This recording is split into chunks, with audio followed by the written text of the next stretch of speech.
সুপ্রভাত বন্ধুরা, তোমরা কেমন আছো? আশা করি সকলে ভালো আছো। ডিকারজি লাইফস্টাইলে সবাইকে স্বাগত এবং অভিনন্দন জানিয়ে আজকের ব্লগটা এখান থেকে শুরু করছি। মোটামুটি ঝাড় দেওয়া, বাসন মাজা শেষ, চা করছি। তো এদিকে টুনটুনি মাথাকে দিয়ে গেল ওর ঠাকুর দাদা, এদিকে একটু কোলে করে নিয়ে আছে। ও কাকাইকে চা দিয়ে দিব, ও কাকাই নিয়ে নেবে এখন ওকে। মা, এদিকে চাও হয়ে গেছে, তো ওর কাকাইকে মাগোকে দিয়ে আবার আমি চাটাকে ঢেলে আর কি দিয়ে দেবো, কারণ সকালবেলা দুটোই উঠেছে। তো দিদিভাই স্নান করছে আজকে সকাল সকাল, তো এখানে একজনকে দিয়ে গেল আর একজনকে দাদা নিয়েছে আর কি। তো যাই হোক, চা খেয়ে নিয়ে এই যে দেখো আমি কিন্তু জামা কাপড়গুলো মেলে দিচ্ছে যাচ্ছি পুকুর ধারে, কেননা কালকে যেগুলো জিন্স প্যান্ট বা মোটা মোটা জামা কাপড়গুলো ধুয়েছি সেগুলো কিন্তু ভালোভাবে শুকায়নি। আর আজকেও কিন্তু রোদটা বিশেষ একটা নেই, মানে হালকা হালকা রোদ্রু। আর এদিকে কিন্তু আমরা আবার ধান সিদ্ধ করেছি। ধান তো এমনিতেই 2-3 দিন লাগে শুকাতে, আবার আজকে আরও যেরকম রোদ্রু অনেক দিন সময় লাগবে এই ধানটা শুকাতে। তো জামা কাপড়গুলো মেলে দিয়ে এসে এই যে পুকুর ধার থেকে আসলাম, এসেই কিন্তু এদিকে দেখি মা একদম নেট ঠেট পেতে রেডি করে রেখেছে। মা তো ধান উগোতে পারে না, যার জন্য আমি ধানগুলোকে মেলে দিলাম।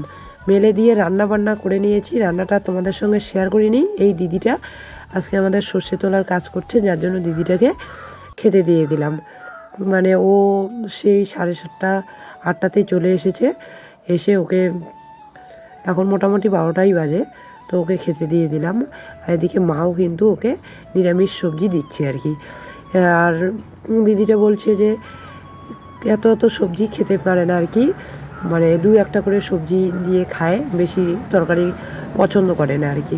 তো যাই হোক, এদিকে নীলাদ্রি বারবার যাওয়া আসা করছে।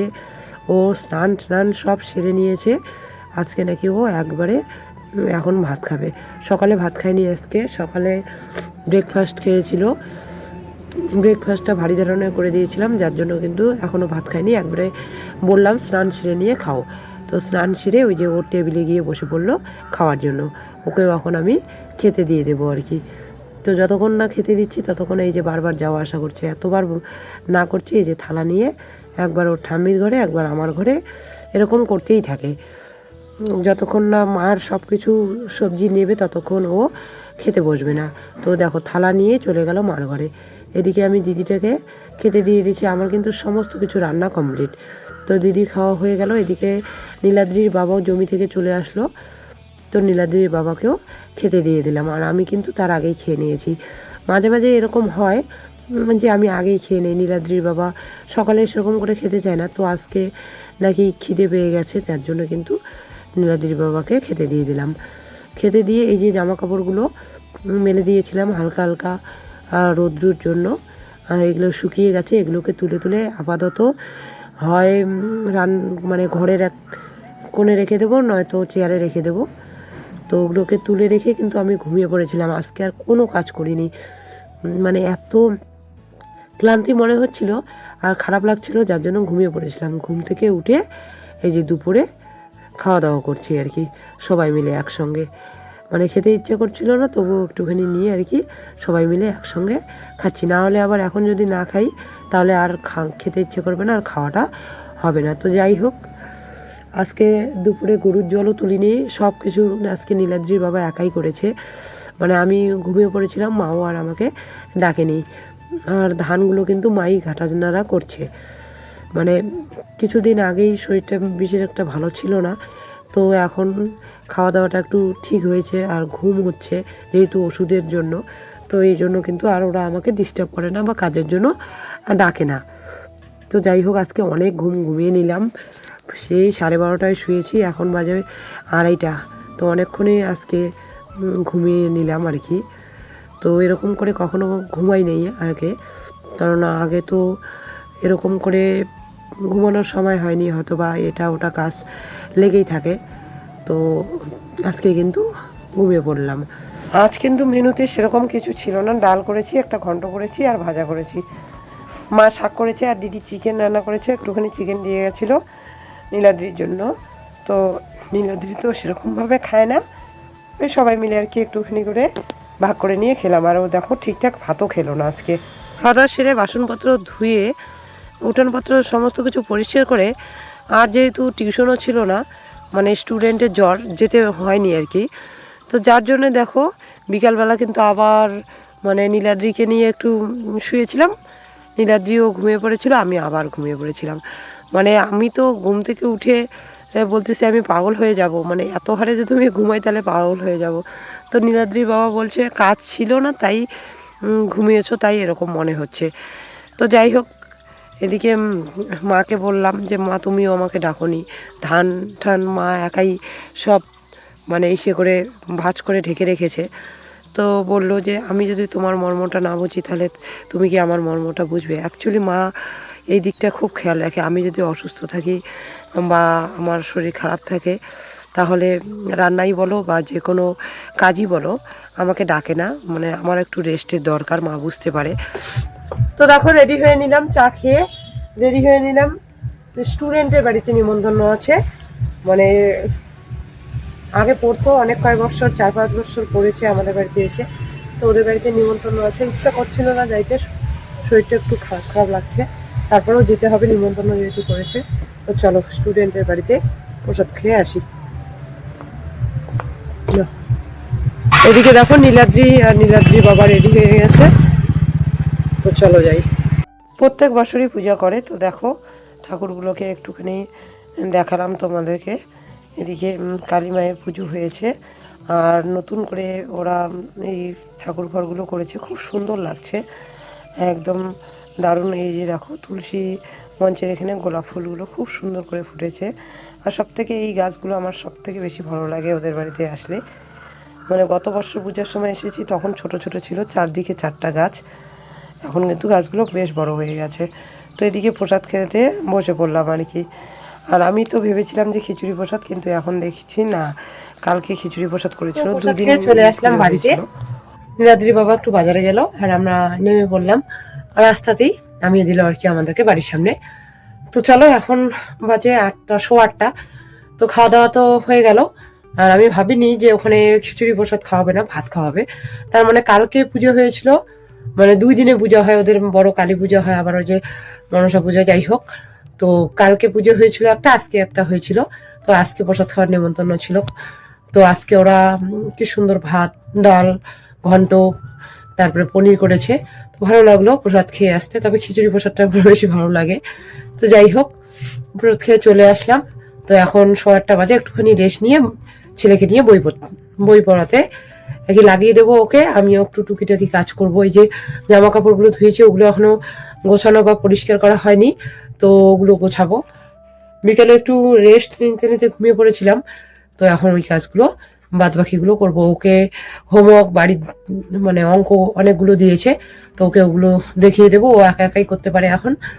তো দেখিয়ে দিয়ে মানে রিভিশন চলছে আর কি, পরীক্ষা চলে আসছে, রিভিশন চলছে, তো ওগুলো করবে আর আমি এদিকে এই ঘরে এই কাজগুলো করে নেবো আর কি। নীলাদ্রি ওইদিকে পড়াশোনা অঙ্ক করছে আর কি, আর ওগুলো সবই পারে। আর আমি এই ঘরে এই যে জামা কাপড়গুলো সমস্ত কিছু একবারে নিয়ে বসে পড়েছি, এগুলো মানে গোছাবো, যেগুলো প্রয়োজন নেই সেগুলো একবারে উঠিয়ে রাখবো, কেননা এখন ভালোই গরম পড়ে গেছে, কিন্তু একটা গরমের যে সেটা কিন্তু চলে আসছে। আর এবার মনে হয়, আমার মনে হলো ঠান্ডাটা একটু কম, আর কম অনুভূতি হলো। যে কয়েকদিন ঠান্ডা ছিল, তারপরে কিন্তু ঠান্ডাটা খুব তাড়াতাড়ি চলে গেল, গরমটা খুব তাড়াতাড়ি পড়ে গেল। আর গরমের দিন হলেই কিন্তু বেশি সমস্যা, লোকেদের খাওয়া চলাফেরা সব, প্রত্যেকটা লোকেরই বেশি সমস্যা। আমার তো বিশেষত গরমের দিনে আসলে সব থেকে বেশি সমস্যা হচ্ছে আমার, মানে ক্লান্তি মনে হয় আর ঘুম পেয়ে যায় আর কি। এদিকে আমি জামা কাপড়গুলো গোছাচ্ছি আর নীলাদি ওইদিকে অঙ্ক করছে, আর মা বলছে আমি রান্না বসাবো, তোমরা কি আরও খাবে? তো আমি বললাম না আর খাবো না, মাত্রই খেয়ে আসলাম, তো আর খিদে নেই, খাবো না সেরকম করে। তো তারপরেও মা নীলাদ্রির জন্য একটুখানি রেখেছে, নীলাদ্রি গিয়ে মার ওখানে খেয়ে আসলো আর কি। তো এটাই হচ্ছে মা, কেননা যতই বাচ্চারা খাক না হোক খাক, মানে খিদে থাক না থাকে একটুখানি একবার করে জিজ্ঞাসা করে। সত্যি আমার শাশুড়ি মাকে শাশুড়ি মা বলা যাবে না, মায়ের মতো। আমার ওই মা ওইখানে গেলে যেরকম ওই মা আমাকে যত্ন করে বা আমার কথা খেয়াল করে, এখানেও কিন্তু তদ্রূপ আমার আর মানে কি বলবো, শাশুড়ি মা নয়, মাই বলা চলে। তো খেয়াল রাখে। আর নীলাদ্রির যে বড় হয়ে ওঠাটা সম্পূর্ণই মার হাতে ছিল, কারণ ওকে আমি 6 মাসের বাচ্চাকে রেখে আমি স্কুল করতাম। আর 3 মাস যখন ছিল তখন আমি ডিলেট করেছি। তো এই যে মানে পুরো জার্নিটাই কিন্তু মা ভোগ করেছে আর কি, মায়ের অবদান অনেকটাই। তো যাই হোক, এদিকে দেখো জামা কাপড়গুলো মোটামুটি গুছিয়ে নিচ্ছি, আর সবগুলো আলাদা আলাদা করে রাখছি, যেটা যেখানে রাখতে হবে সেটা সেখানেই রাখবো আর কি। মানে আজকে ঘুমিয়ে না আমাকে নিজেকে মনে হয় মুখটা ফোলা ফোলা লাগছে এরকম, আর বারবার বলছি মা আমার অন্য কোনো সমস্যা হয়েছে নাকি। যে অনেক সময় মানে বেশি ঘুমালে কেমন একটু চোখ মুখগুলো ফোলা ফোলা হয়ে যায়। তো বলছে না, এটা ঘুমের জন্যই হচ্ছে, তো না ঘুমালেই পরে ঠিক হয়ে যাবে আবার। তো যাই হোক, এদিকে সমস্ত চুড়িদারগুলো টিউশন যাওয়া থেকে শুরু করে সব কিছুই ধুয়েছি, এগুলো সব এখন আমি গুছিয়ে নিচ্ছি। জীবনে প্রত্যেকটা মানুষেরই এরকম হওয়া উচিত। আর কি বলতো, এক একজনকে যদি বুঝতে না পারি তাহলে হয়তো সংসারটাকে সেভাবে এগিয়ে নিয়ে যেতে পারবো না। যেরকম মা আমাকে বোঝে, ওরকম আমিও কিন্তু মার প্রত্যেকটা ভালো মন্দ বোঝার চেষ্টা করি। তো যাই হোক, তো এদিকে মানে ভাবছি মনে মনে যে স্বপ্নগুলো পূরণ করতে পারছি না, আস্তে ধীরে করে এগোচ্ছি, সংসারের প্রত্যেকটা পার্ট আস্তে আস্তে করার চেষ্টা করছি, কিন্তু জানি না কতটা কি দিতে পারবো মাকে, আর আমি কতটা কী করতে পারবো। তোমরা তো দেখেছো তুলসী মঞ্চটা আমার কমপ্লিট হয়ে গেছে, কিন্তু রং করতে পারিনি। তো এখন আবার ইচ্ছা করছে, এই যে 12টা বাজতে আমার সমস্ত কাজ কিন্তু মোটামুটি শেষ হয়ে যায়, তারপরে কিন্তু আর সেরকমভাবে কোনো কাজ থাকে না। তখন হয়তো গরু বাছুরের কাজগুলো করি, এটা ওটা করি। তো তখন মনে হয় যেন যে আবার একটা স্কুলে জয়েন করি। তো আবার মার একদমই এটাতে মত নেই। তো আমি চাই না বড়দের কথা না শুনে অবাধ্য হয়ে কোনো কাজে যুক্ত হতে, কারণ এখন নাকি আমার অনেক দিন ধরে আমি অনেক দৌড়ঝাঁপা করেছি, তো এখন নাকি আমার রেস্ট নেওয়ার সময়। না হলে আর একবার যদি অসুস্থ হয়ে যাই আর আর মানে সুস্থ হতে অনেকটা বেশি সময় লাগবে, কথাটাও অনেকটা ভাবি। যার জন্যে কিন্তু এখন দুপুরের দিকে আমি একটুখানি করে রোজ দিন ঘুমাচ্ছি আর কি। তো যাই হোক, যখন প্রথম বিয়ে হয়ে এখানে এসেছিলাম, বিয়ে হওয়ার আগে ভাবতাম এরকম হবে আমার শ্বশুরবাড়ি, বা আমারকে শাশুড়ি মাকে আমি খুব ভালোবাসবো, শাশুড়ি মা আমাকে খুব ভালোবাসবে। হ্যাঁ, যেহেতু পালিয়ে বিয়ে করেছি, প্রথম দিকে একটুখানি হলেও মেনে নিতে সময় লেগেছে, কিন্তু সত্যি আমার স্বপ্নটা পূরণ হয়েছে। হয়তো বা টাকা পয়সা নেই, তারপরেও কিন্তু আমি খুব মানে খুশি, বা মানে কি বলবো, মনের দিক থেকে আমি অনেকটা শান্তি। শাশুড়ি মা আমাকে যেভাবে মানে খেয়াল করে, আর নীলাদ্রির বাবার প্রচণ্ড সাপোর্ট আমাকে করে, যার জন্যে কিন্তু আজকে প্রত্যেকটা পদে পদে আমি মানে যেটুকু করি সাকসেস। মানে এই যে গুরুজন ব্যক্তিদের আশীর্বাদে অনেকটাই কিন্তু ভালো আছি আর কি। প্রথমে কিন্তু যখন কম বয়স ছিল তখন কিন্তু এতটা ভাবিনি, কিন্তু এখন কিন্তু চিন্তাধারাগুলো পাল্টে গেছে, আর বয়সের সাথে সাথে মানুষের চিন্তাধারা পাল্টে যায়, যার জন্য সমস্তটাই বুঝতে পারছি, আর সমস্তটাই কিন্তু চিন্তাভাবনা করে করার চেষ্টা করছি। তো এই চিন্তাভাবনাটাই যেন প্রত্যেকটা মানুষের মাথায় থাকতো, তাহলে হয়তো বা পরিবেশটা আরও সুন্দর হতো, হয়তো বা মানে দেশটাও শান্তিপূর্ণ হতো আর কি, আমি ভাবি। তো আগে তো আমারও বয়সটা কম ছিল, আগে আমিও একটু হট মেজাজে ছিলাম, তো রাগের মাথায় দু একটা কথা বলেই ফেলতাম, এখনও মাঝে মাঝে এই জিনিসটা হয় আমার। কিন্তু যখনই মায়ের কথাগুলো মনে পড়ে তখনই কিন্তু মানে সব ঠিক হয়ে যায়।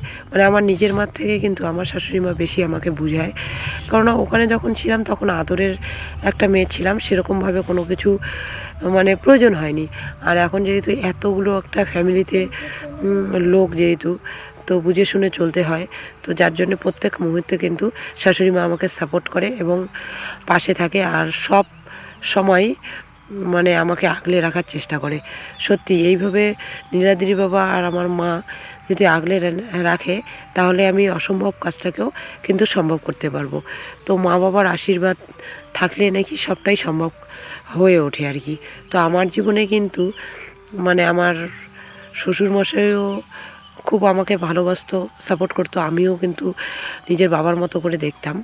তো যাই হোক, আমার জীবনে সব মা বাবাই কিন্তু আমার একদম মানে খোলা মনে নিজের মতো করে ভালোবাসে এবং সাপোর্ট করে।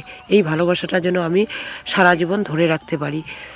আর সেই ওরা যেরকম আমাকে সাপোর্ট করে ভালোবাসা দেয়, আমিও যেন আজীবন এরকম করে ভালোবাসা দিতে পারি। ভগবানের কাছে এটাই প্রার্থনা করি যে আমার ধৈর্য শক্তিটাকে আরেকটুখানি বাড়িয়ে দেক, যাতে আমি মানে ধৈর্য ধরে, কেউ আমাকে যদি মুখের উপর কিছু বলে যায় তারপরেও যাতে আমি সেই কথাটার উত্তর না দিই। মানে যেরকম মাটির উপর দিয়ে আমরা চলাফেরা করি, মাটি কিন্তু মায়ের মতো, তারপরেও কিন্তু ধৈর্য ধরে থাকে। তো এই রকম হতে চাই, মাটির মানুষ হতে চাই, আর কিছু হতে চাই না। বড়লোক হতে চাই না, ছাদ পিটানো বাড়ি দিতে চাই না, কিন্তু মাটির মানুষ হতে চাই। এদিকে দেখো, আমার কিন্তু জামা কাপড়গুলো ব্লেজার ফ্লেজার সব ঢুকিয়ে রাখা হয়ে গেল। এবার ল্যাবটাকে ঢুকানোর চেষ্টা করছি। নিচে একটা ল্যাব আছে, তার উপর আর একটা ল্যাব দিয়ে ঢুকানোর চেষ্টা করছি। তো আমার মনে হচ্ছে দুটো ল্যাব একখানে আঁটবে না, যার জন্য নীলাদ্রি বাবা এটাকে আবার খুলে ওই মাপ মতন ভাঁজ করে নিচ্ছে, আর আমি পুরানো ল্যাবটাকে বের করে নিচ্ছি। তো এখানে রাখা যাবে না, সেই জন্য এই ল্যাবটাকে ঢুকিয়ে রাখবো, আর ওই ল্যাবটাকে অন্য কোথাও ট্রাই করতে হবে। তো এইটাকে দুজনে মিলে ভাঁজ করে এই যে সুন্দর করে ঢুকিয়ে রাখছি। এই মানে একটা জিনিস, ঠান্ডা আসলে সব কিছু বের করো, আবার গরম আসলে আবার তুলে রাখতে হয়। আমি কিন্তু ল্যাবের কাভারটা ধুয়েছিলাম, ধুয়ে আবার লাগিয়ে রাখলাম। তাহলে কী হবে, যখন ঠান্ডা আসবে তখন বের করলে ল্যাবের কাভারটা ধুয়ে দেবো আর ল্যাবটাকে শুকোতে দেবো, তাহলেই কিন্তু হয়ে যাবে। তো এখানে ল্যাবটা খুব সুন্দরভাবে এখন কিন্তু এটাই গেল, কেননা একটা কিন্তু উপরে ব্ল্যাঙ্কেট আছে, আর একটা ব্ল্যাঙ্কেট তো আমরা এখনও ইউজ করছি। তো এই ব্ল্যাঙ্কেটটাও ভবিষ্যতে বা কয়দিন পরে আর কি, ভবিষ্যতে বলছি, কয়দিন পরে আবার তুলে রাখতে হবে। এবার এই ল্যাবটাকে নিয়ে ভাবছি ওই ঘরে নিয়ে যাব। ওই ঘরে নিয়ে গিয়ে দেখবো কীরকম হয় আর কি। তো ওই ঘরে নিয়ে গিয়ে সুকেজের মধ্যে আঁটবে, কিন্তু এই যে পাল্লাটা বন্ধ করতে আর ইসে করতে অসুবিধা হচ্ছে। তো এটাকে আবার যদি রাখি অসুবিধা হবে, যার জন্য নিয়ে আসলাম এই ঘরে। অবশেষে এখানে আটলো না দুইটা ল্যাব, এখানে একটা ল্যাব আর একটা ব্ল্যাঙ্কেট রাখলাম, আর ওই যে উপরে রেখে দিলাম। উপরে ল্যাবটা আটলো, উপরে ল্যাব রেখে ওখানে আরো নানান ধরনের জিনিসপত্র রেখে দিলাম। যত জিনিস হয় ততই জিনিস আটে না আর কি।